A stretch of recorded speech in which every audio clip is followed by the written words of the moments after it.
Ну вот, друзья мои друзья Мари и слушатели. Добрый вечер, наш дрожайший друг Михаил. У нас как вот последний вторник месяца, у меня такое ощущение, что как бы еще один Новый год или еще одно день рождения, ты понимаешь, как летит время. Вот от одного последнего вторника месяца до другого последнего вторника месяца. О чем это я? Просто о том, что сегодня просто ответы на вопросы. Это все, что я хочу сказать.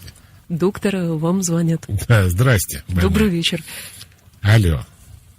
Алло. Здравствуйте. Здравствуйте, Михаил. Я очень рада, что наконец вам дозвонилась. Меня зовут Мария, мне 31 год. И у меня вот такой вопрос. Моя жизнь сейчас меня не удовлетворяет. Я замужем 10 лет, ребенку примерно столько же. Я после того, как я вышла замуж, вот моя жизнь очень изменилась. И я перестала заниматься, главное, тем, что мне когда-то приносило удовольствие. То есть творческая профессия. Я пела на сцене, выступала, была достаточно успешной в своем городе. Вот. И вот сейчас мы переехали в Москву пару месяцев назад, и у меня как вот есть возможности, и самое главное, я поняла, что, что я сейчас могу наконец начать той жизнью, которую хочу. Но вот у меня такой момент, что я материально завишу от мужа, то есть его зарплата всегда была больше моей. И еще больше? Вот, всегда была больше моей. Мне сейчас для того, чтобы начать заниматься, то есть у меня сейчас два варианта. Либо мне, вот чтобы от него уйти, нужно опять просто, на какую придется, так сказать, работу ради денег, и чтобы просто уйти, себя содержать и снимать квартиру. Либо же как-то потихоньку выйти на свою любимую работу, но она будет не сразу такая высокооплачиваемая. И опять получается, этот момент моей счастливой жизни, если можно так сказать, он опять оттянется. И получается, что я... Подождите, дорогая моя, а счастье в деньгах, я понимаю, из вашего монолога. Вот смотрите, как я понимаю ваш рассказ, что если я буду рассчитывать на себя, то работа будет любимая, а деньги не очень любимые по сумме. И это омрачает мое счастье. Я правильно вас понял? Да, я боюсь, так сказать, скатиться, что ли, с того уровня жизни, который у меня есть сейчас. То есть все-таки я был прав. Хорошо, продолжайте дальше. В принципе, все. И вот мой вопрос, как мне из этого состояния выйти, как мне это очень просто, это очень просто. А как вы хотите сделать? Вот не как правильно, не как вам голова ваша подсказывает, а вот если бы у вас был совершенно свободный выбор, например, вы были одна без ребенка, вы бы как хотели бы сделать? Если бы я была без ребенка, кстати, этот момент меня тоже, так сказать, отягощает ответственностью какой-то. Ребенок тоже сказал: мать, я не готов опускать свой уровень жизни. Что, у нас сегодня на ужин опять без черной икры? Что это вообще за жизнь такая? Возвращайся к отцу. Он так не говорит. Плачет в тарелку пустую. Если на ваш вопрос ответить, то я бы просто встала и ушла, так сказать. И все. Только помните, на улице холодно, вы сейчас в Москве находитесь. Голые не уходите, оденьте что-нибудь на себя. Интересный все-таки монолог, да, Мария? Как вам? В основном здесь про деньги, мне показалось. И еще мне показалось странным такое, с тех пор, как я вышла замуж, дальше пауза, 10 лет я замужем, жизнь моя стала хуже. Это напоминает знаменитое стихотворение «Когда я пьян», а пьян всегда я. То есть человек, 31 год, из них 10 лет замужем, как бы с 20, и все время плохо. Это похоже на успешный стендап. С того момента, как я вышла замуж... Это был грустный стендап. Это мне плохо. Но мы желаем... Звучат аплодисменты. Как девушку звали, вы не помните? Мы ей желаем счастья, потому что она хочет быть счастливой, и если она разберется в своей голове с деньгами, мне кажется, это тормозит ее, то все она в жизни получит то, что хочет. Мы звонок будем принимать или тексты читать? Давайте один текст и звонок. Давайте чередовать тексты. Юля из Омска. До Омска вы тоже когда-нибудь, надеюсь, доедете. Был я в Омске. Да, я помню, да. 43 года, Юля. Юля говорит, что было время, когда дома у меня была, безусловная, идеальная чистота. Все было замечательно и хорошо. Затем мне доктор прописал антипсихотики. Я принимаю их, сплю отлично. Дома бардак, за весом я не слежу. Вы знаете, меня вообще все устраивает, пишет Юля. Но вопрос, как найти мотивацию все-таки следить за собой, за весом и за домом? Юля говорит, что сильно увеличилась в размере одежды. И, в принципе, ей бы хотелось вернуться. Но таблетки пьет, и все замечательно. Тут такая история. К сожалению, все таблетки, без исключения, включая даже, я думаю, витаминку С, который мы еще в детстве пили, все имеют побочный эффект. Таких таблеток, которые без побочки, их не существует. Вот одна из побочек антипсихотиков, как говорит наша девушка, это увеличение веса. Очень многие антидепрессанты тоже, ну не все, конечно, но есть те, которые дают такой эффект. Вот. Что интересно, таблетки, которые пью я, там на них написано, что они уменьшают вес, а у меня все увеличивается. Так что, видимо, это все индивидуально. Вот. А то, что касается того, что человеку стало хорошо, это главное. Я и сам не люблю убираться дома без всяких таблеток. Вот. И ем я тоже без всяких таблеток. Да я не знаю, надо принять себя и жизнь. Но если это именно медицинское побочное явление, набор веса, надо с доктором поговорить. Может быть, дозу подкорректировать, может быть, препарат поменять. Потому что никому не нужно бесконтрольное увеличение жира в голове. Здрасте. Добрый вечер. Михаил, Мария, добрый вечер. Здравствуйте. Слышно? Да. Слышно. Да, меня зовут Павел, 32 года, Москва. Вот, скажите, пожалуйста, такая, на самом деле, непростая ситуация. Живем большой дружной семьей, я супруга, 2 ребенка. Вот, в принципе, у нас с супругой достаточно такие, бывают отношения неэтические, что вот у меня, что у нее, в общем, все весело. Но у меня усугубляется еще тем, что у сына определенный диагноз, это расстройство аутичного спектра. И на самом деле, вот чем дальше идет, тем вижу, как семья вот замыкается на этом заболевании. То есть есть даже такой термин, я слышал, аутизация семьи. Вот. И вижу, как это жене все тяжело дается. Мне это, в принципе, полегче. Я работаю, да, у меня как бы в жизни есть как бы еще, кроме этой, еще другая жизнь, как бы, ну, рабочая. Вот, и у меня вопрос такой, вот, как мне поддержать семью, как поддержать супругу вот в этом случае, что делать? Спасибо. Спасибо за вопрос. Это всегда большая проблема, когда в семье ребенок аутист. Он требует огромного внимания, коррекции, занятий и так далее. Что я хочу сказать? Первое, поддержать вы можете только одним способом, тоже принимать участие в жизни ребенка. То есть я понимаю, и вы трезво говорите, что мне легче, потому что у меня есть работа. Жене тоже хорошо было бы, несмотря на заболевание ребенка, иметь работу, свое дело. То есть она не может только посвятить себя обслуживанию ребенка. И если вы ей подставите плечо и будете наравне с ней заниматься ребенком, это самое большое, что вы можете дать. Кстати, и ей, и ребенку. Но это еще не все. Вообще, когда в семье есть дети с особенностями, с проблемами, с инвалидностью и так далее, то огромная ошибка – это похоронить всю семью и сказать, ну вот с этого момента вся наша жизнь – это болезнь нашего ребенка. И все крутится вокруг этого. Это никому не хорошо, включая самого ребенка. Как правильно? Правильно, что вы делаете то, что вы делаете для ребенка, и у вас есть своя жизнь. Нормальная, счастливая жизнь, которая учитывает то, что у вас непростая жизненная ситуация. Вплоть до того, что при необходимости вы, может быть, возьмете там няню или медицинского работника и так далее, и сами куда-то пойдете, я не знаю, в кино и на день рождения к друзьям съездите. Потому что вот совсем похоронить себя только потому, что больной ребенок в доме, это неправильно. Да и ребенку хорошо бы иметь счастливых родителей, которые довольны жизнью. То есть это, конечно, тяжело и сложно, но возможность такая существует. И я не знаю, кстати, как в России, в Израиле есть целое подразделение армейское аутистов, потому что у них есть сверхъестественные способности. Они запоминают мельчайшие подробности, например, военных карт и многое другое. Их призывают даже в армию. Но мне кажется, что мы потеряли наших соотечественников после того, конкретно звонившего, после того, как вы рассказали, что есть такое подразделение удивительных людей.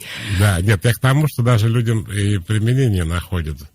Вот. И, конечно, огромную роль играет в коррекции то, что родители делают, но родители должны и жить своей жизнью, и жить ребенком.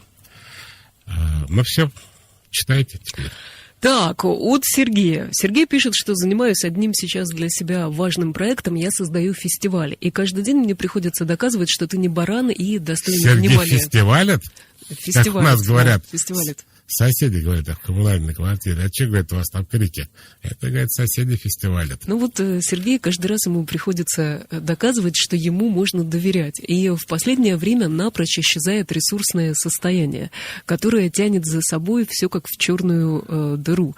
Я прохожу марафоны по мотивации, слушаю вас, читаю книги, но каждый день постоянно падаю в бездну, вот ровно после обеда. А как вернуть себе ресурсное состояние? Было бы, конечно, интересно, если бы Сергей чуть подробнее написал. Теряет ресурсное состояние, это что после обеда происходит? Я так все время, когда помню в школе То есть просто уходят силы? Поел, когда сразу хочется лечь. Иногда прямо спал в школьном буфете. Не, мне хотелось сразу уйти побыстрее. Не так далеко до дома было, поэтому понятно. Проще было заснуть мордой в тарелку прямо. Вот. Но что я хочу сказать? Не надо никому ничего доказывать, надо вести себя спокойно, и все будет хорошо. И люди перегорают и теряют ресурс именно от того, что они очень, я бы сказал, маниакально озабоченно относятся или к себе, или к тому, что они делают, или к отношениям к ним со стороны тех, кто дает им деньги, или руководство и так далее. Просто чем спокойнее вы относитесь ко всему. Вот можно я скажу, Мария? Я уже не 10-й раз скажу, но оно все время к месту приходится. Как у меня на лекции, помните, я вам рассказывал? Парень встал и сказал: а что, так вы все про радость, мы скоро умрем. Помните эту историю? Помню эту историю. А я говорю: а тебе сколько лет? Он говорит: а мне скоро 20. Все ха-ха-ха. А потом женщина встала и говорит: я вот развелась недавно, ребенку 5 лет, сейчас у меня новый жених, боюсь выходить замуж, вдруг опять разводом закончится. Я говорю: женщина, не надо бояться, все, в конце умрете. Вот хочется сказать, что так париться-то из-за всего? Мы смертные, жизнь не очень долгая. Получайте удовольствие, покажи его. Звоночек, поди. Поехали. Добрый вечер. Здрасте. Алло. Здравствуйте. Добрый вечер. Мне ожидалось, что звонить. Приятно. Михаил, спасибо вам большое. Мария, добрый вечер. Добрый вечер. Я слушала вас уже, наверное, на протяжении лет 5, и, наверное, лекции и эфиры. Спасибо вам огромное за то, что делаете. Прям даже не верю тому, что дозвонилась. Меня тут Варвара. Я звоню из глубинки. У меня есть такая проблема в жизни. Это буквально из подвала? Из какой глубинки?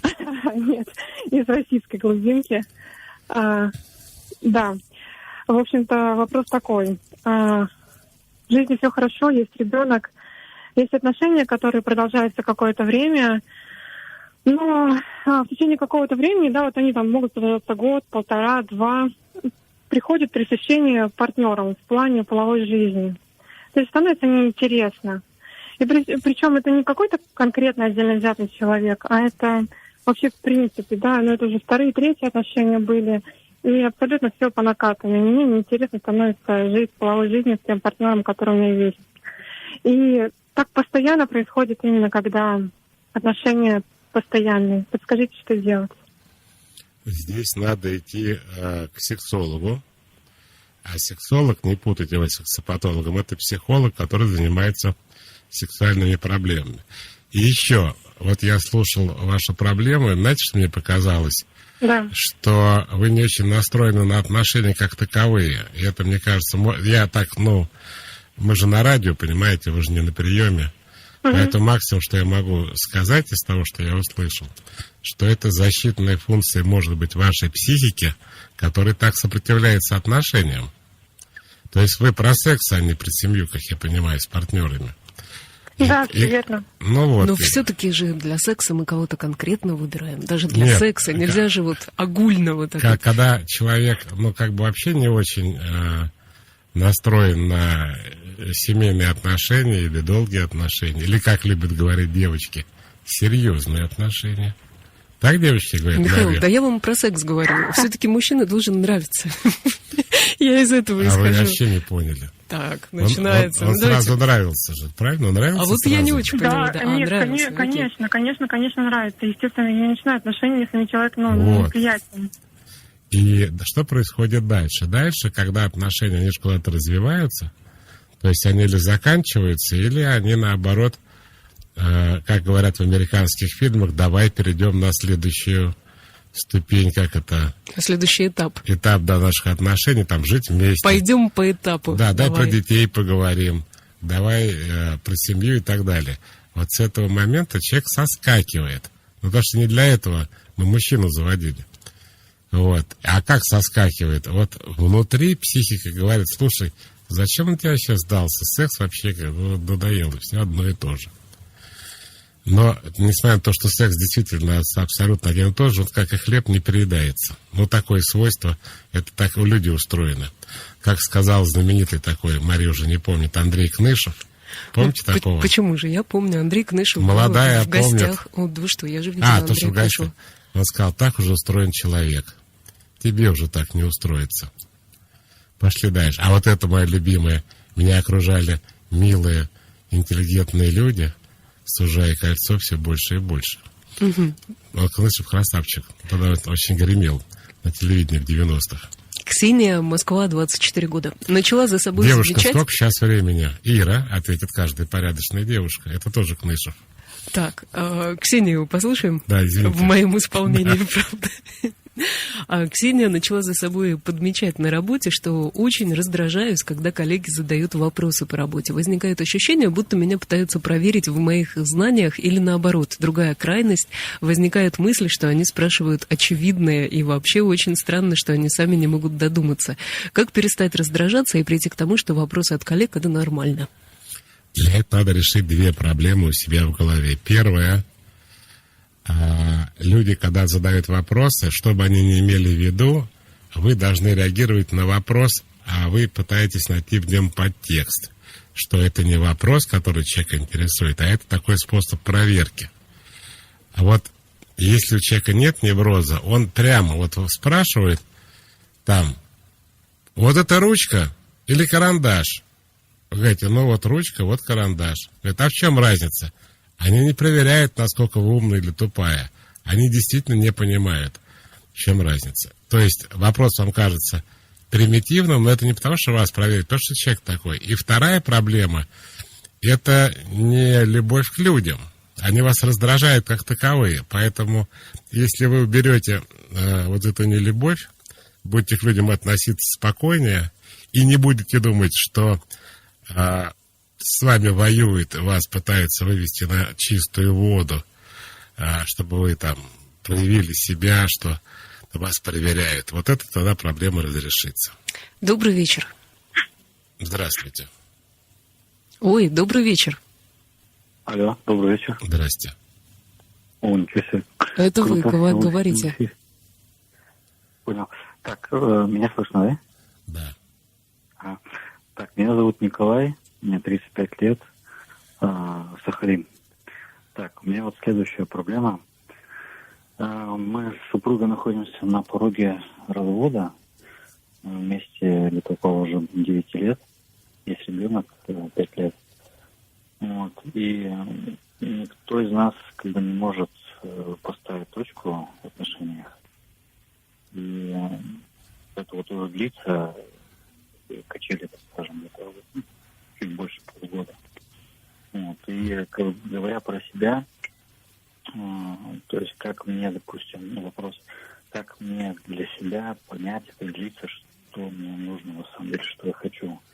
Вы имеете в виду не вообще, что вы хотите, а хотите ли вы сохранить семью или развестись, правильно я понял? Да. Отвечаю на ваш вопрос. Значит, это, по-моему, еще американцы придумали 100 лет назад. Что они придумали? что если у вас системный кризис в отношениях, вот не кирпич на голову попал, а вот изо дня в день, из года в год отношения плохие. Вы не понимаете, в чем дело. А уйти вы тоже, видите, не уходите, потому что давно бы уже могли развестись. Никто не решается развестись. Как быть? Американцы предлагают следующий вариант. Вы 3 месяца, вот такой срок, ни больше, ни меньше, должны жить раздельно. Это первое. Второе. Эти 3 месяца у вас есть определенные условия отношений. Вы не можете делать 3 вещи. Вы не можете заниматься сексом друг с другом. Вы не можете выяснять отношения и обсуждать друг друга. Отношения имеется в виду, что было, что будет или какие сейчас отношения. А обсуждать друг друга, типа ты дебил, ты сама посмотри, дура. Вот этого нельзя. Что можно? Все остальное можно. Вы можете проводить вместе время. Вы можете вместе, у вас ребенок ходить там в зоопарк, в кино. Вы не можете, как я уже сказал, спать. И да, и спать вы должны каждый в своей доме. Вы вместе не живете 3 месяца. Каков результат этого эксперимента? Очень интересный. В течение 3 месяцев человек не головой принимает решение, то, что вы сейчас пытаетесь сделать, у вас обоих не получается. А вот прямо чувствует, как ему лучше одному вдруг стало, или прямо в семью потянуло. То есть за эти 3 месяца вы чувствуете, а не думаете, как вам поступить. А есть одна проблема, не есть, может быть, что вы не одинаково чувствуете. То есть по прошествии 3 месяцев один супруг решил, что он прямо очень скучает по семье, а другой решил, что вообще никуда не скучает, ему так понравилось жить одному. Самому ходить в зоопарк? Да.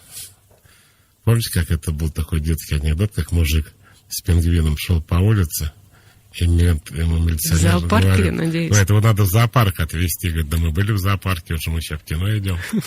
Да. Так вот, короче, вот так. Я так понимаю... Ну что, коротенько ответим на один вопрос? А у нас же текст. Да, вот по тексту. Татьяна, 37 лет. Я часто попадаю в конфликтные ситуации на работе, в семье и с друзьями. Очень сильно переживаю, чувствую себя виноватой, отношения свела к минимуму, желание жить не прибавляется от этого. Что делать с собой, чтобы конфликтов не было? Разбираться в природе этой конфликтности. Или вы конфликтный человек, или у вас окружение конфликтное, и, соответственно, принимать решения на основании той информации, которую вы получите. Если вы сами находитесь в неведении по поводу, почему так ваша жизнь протекает, для этого есть специально обученные люди, психологи. Я вам желаю успехов. Мария, вы сейчас зачитывать будете, или я сразу буду на звонок отвечать? Давайте сразу будем отвечать. Давайте. Добрый вечер. Здрасте. Алло, добрый день. Здравствуйте. День, вечер. Михаил, Мария, здравствуйте. Подскажите, пожалуйста, такой вопрос.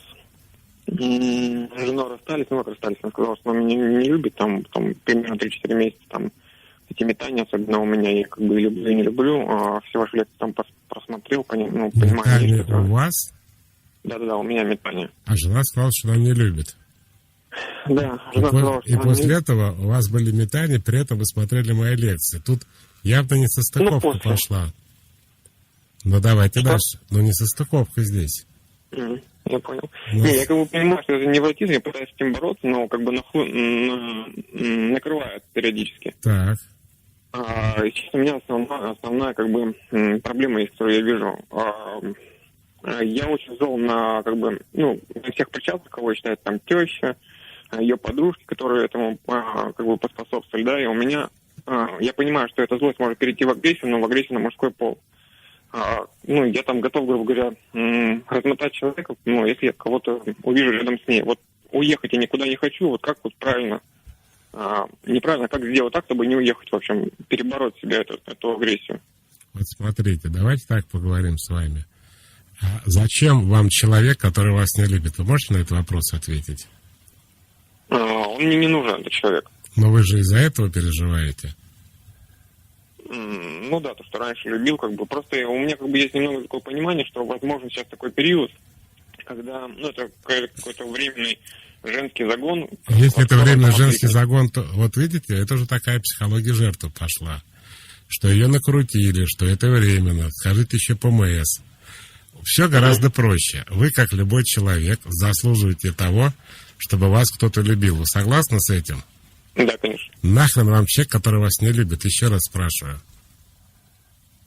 Я понимаю, головой я понимаю, но, говорю, накрывает. Вот, Вот когда накрывает, я рекомендую головой об стену побиться. Очень отпускает. Дело в том, что это целая психология за этим стоит. Вот я достиг такого состояния, что для меня отношения важнее, чем человек. Вот дайте я вам такой пример приведу, вы поймете.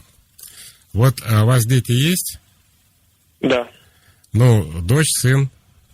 Дочь 5 лет. Дочь 5 лет. Когда вашей дочери будет лет 20, она придет домой и скажет: родители, познакомьтесь, это Сергей, и я его люблю.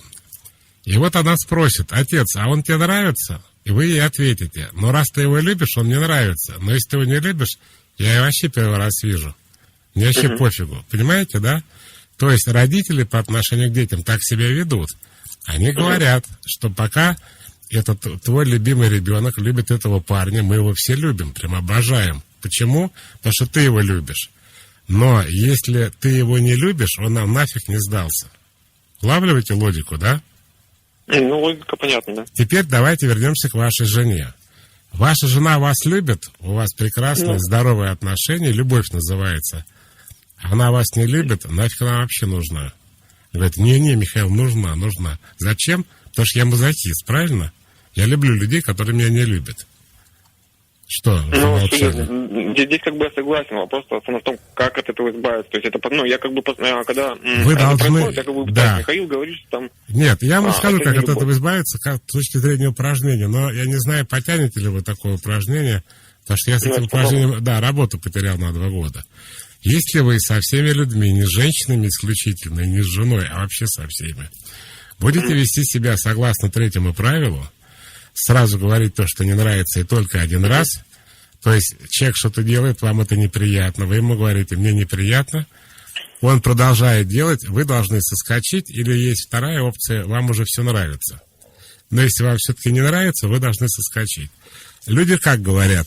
Они не соскакивают, потому что им деньги нужны, если речь о начальнике идет. Они суду на квартиру взяли, у них дети есть, просят. И остальную пургу несут, как бы оправдывая, почему они вынуждены пригибаться. То, что вы сейчас с женой делаете, вы этого не понимаете, да? Что вы сейчас тупо пригибаетесь просто. Говорит: слушай, я тебя не люблю. Подожди, это тебя теща накрутила. У тебя сейчас временное помутнение рассудка, да? Но вы так же примерно себя ведете, как если бы на ваш начальник наорал бы, а вы сказали: у меня сейчас такая ситуация дома тяжелая, я перетерплю. А разницы вообще никакой. Вы или терпите, или не терпите, понимаете? Вот если вы будете себя так вести с людьми вообще, то вы не будете вообще так глубоко, залезать в такие ситуации, такие садомазохистические. Почему? А жена тоже не в один день сказала, что не люблю. Это неправда. То есть отношения стали все хуже и хуже. Вот если вы возьмете себя в руки, спокойно сядете и скажете: она же не за секунду придумала, что меня не любит. Мы до этого жили фигово, последний месяц, год, я не знаю. Уже все пошло не так. И вот вы тут будете на себя злиться, что вы видели, что отношения хуже, и ничего не сделали. А могли бы вы уйти и сказать: слушай, меня не устраивает такое отношение. Или у нас любовь с тобой, или ты мне нафиг не нужна. Но вы же этого не сделали, правильно? Да. Подумайте об этом. Иван, город Минск, 24 года. А родители невротики. С детства отец утвердил, что я слабак, рахит, хиленький, что меня побьют, унизят, я цитирую, опустят, как пишет Иван. Хотя сам я среднестатистический парень. Боюсь критики, низкая самооценка, ищу в людях, что плохого они могут мне причинить. Также присутствует прокрастинация, повышенное давление, быстро утомляюсь, сонливость, я заедаю тревожность. Как побороть в себе страх быть униженным и оскорбленным? А сколько Ивану он пишет? 24. 24. Наверное, надо на спорт пойти Ивану. Сразу прямо. После нашей передачи. Прямо во время, пока она идет, даже Иван ищет какой-то, не шахматы, я имею в виду. Что-нибудь такое силовое лучше. Вот. И Иван сразу себя будет чувствовать гораздо лучше. Иван абсолютно депрессивное сознание. Его папа, бедный, тоже человек в себе неуверенный, лучшее передал ребенку. Вот. Папа сам, видимо, переживал всю жизнь что его там опустят, обидят и так далее. И вот он решил самым ценным опытом поделиться с ребенком. Мне тут недавно давал интервью одному журналу, и меня спросили: Михаил, ну вот вы ребенку своему давали же пример в жизни? И я говорю: вы знаете, у меня такая была хреновая жизнь, пока я не вылечился, что мне нечего было ребенку предложить. В школе я учился плохо, был лузером, поэтому как-то ребенка учить, как жить правильно, у меня рука не поднималась, потому что ничего хорошего я не мог ребенку сказать. Но как бы это не самый лучший пример для подражания детям. Вот. А когда уже все взрослые, я стал нормальным, то ребенок как бы видит, что, как отец живет, и сам, так сказать, берет пример, если хочет. Поэтому спорт и психолог. Вот два человека, один из них. Спорт — это что? Это же не человек, да, Мария? Что это? Вид спорта. Умная такая, смотрю. Спорт — это деятельность. Я так тоже могу. Деятельность и активность. Потом погуглим. Нет, ну если у вас тренер на спорте, то в некотором роде это человек люди, в том числе, да. Вот спорт, психолог. Если какие-то более серьезные проблемы, связанные с депрессивным состоянием, сонливостью и так далее, то, может быть, еще и психиатры, соответственно, антидепрессанты, но вы можете начать с психолога. Поехали дальше. Добрый вечер. Здравствуйте. Здравствуйте. Здравствуйте, Михаил, Мария, радиослушатели. Меня зовут Татьяна, я из Омска, мне 47 лет. На самом деле у меня очень много вопросов накопилось, и я планирую к вам в марте 16-го в Тюмени задать эти вопросы. А сейчас вот хочу задать, которые волнуют прямо сейчас. Вот. Первый вопрос — это как перестать переживать одну и ту же мысль, остановить в себе вот этот поток мыслей, который я накручиваю и не могу остановиться, и естественно расстраиваюсь, потому что я невротик. Ну, то есть, вот знаете, как тот человек, который читает медицинскую энциклопедию, понимает, что у него все из этой энциклопедии. А вам не поэтому... Вот мне интересно, как вас зовут? Татьяна. Татьяна, дорогая, вот вы слышали, вот это не шутка, это реальная история с лекции, насчет чего так расстались, мы все умрем. Вы это слышали сегодня? Вам, да, конечно. Вам это помогает? Неоднократно. Вам это помогает? То есть, или ненадолго, или не помогает вовсе. Ну, то есть, вот смотрите, вот мы сейчас говорим, говорит, я себя накручиваю, как от этого избавиться, у меня мысли навязчивые. Говорят, чего так париться, уже умрете в конце. Вот вы сейчас слышите меня, и вы успокаиваетесь от этого? Ну, вообще, если честно, я очень много слушаю ваши лекции, и, в принципе, ваш голос меня даже успокаивает. Я уже начала... Это спасибо, но я задал конкретный вопрос по конкретной истории. Неужели вот так бежите, вдруг вам говорят, а что ты дергаешься, что ты бегаешь, ты все в конце помрешь. Вы думаете, а что я действительно накручиваю? Надо жить, получать удовольствие, пока живая. Почему с вами это не происходит? Вот вы себя накручиваете по какому поводу? Вот по какому поводу себя? Например. Ну, например, то, что могу найти, скажем, свою реализацию. Вот, это первое и самое главное. Понятно. Вот смотрите, я объясню вам, в чем проблема и как ее решать. Проблема в том, что ваша психика имеет такой компонент, как тревожность, нездоровый. Но люди так не думают. Люди думают, что они тревожатся по конкретному поводу. Вы, в частности, считаете, что вы переживаете из-за того, что не можете себя найти, реализовать и так далее. На самом деле, у вас так устроена ваша нервная система, понимаете? Вам надо заморачиваться. Просто вы заморочились на самореализации. Базовые заморочки у людей 4. Это болезнь, смерть, родители и дети. Ну а дальше идут уже деньги, работа, супруги, старость и так далее. Поэтому вот, чтобы вы понимали, что с вами происходит, вы невротик не потому, что вы не можете себя реализовать, а потому, что вы себя накручиваете. Теперь, как эту проблему решить? Ну, во-первых, по-хорошему я тоже скажу, что вы должны найти психолога. Вы все-таки живете не как девушка из глубинки, говорит, звонит такой даже города, не знаю, под названием Глубинка в России. А Омск, как бы известный город, и не маленький. Так вот, не знаю, к кому обратиться, на самом деле. Ну, в Омске есть люди, поэтому вы можете это сделать. Второе, попробуйте, согласно первому правилу, принимать решения не на основании рационализации своей жизни. Это от страха происходит, когда люди мозги включают. А вот типа, что я хочу? Вот идите за желаниями своими. Но вы не можете Вот сразу у меня- себя реализовать. Начните с самых примитивных вещей. Еда, одежда, вот такие вещи простые.